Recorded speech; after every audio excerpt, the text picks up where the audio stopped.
Magandang buhay mga kapatid. Yan po kagagaling lang namin ng sementeryo. Tapos napadaan kami sa may McDo. O, buti na lang.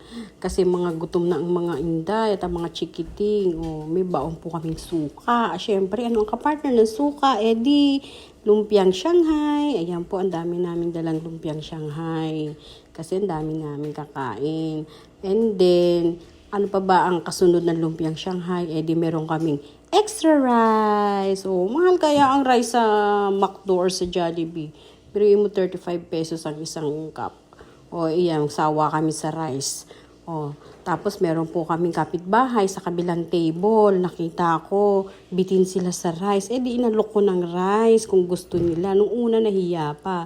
Pero katagalan, nanghingi din. Iyan, di lahat kami nabusog. Di ba? Ang saya nila.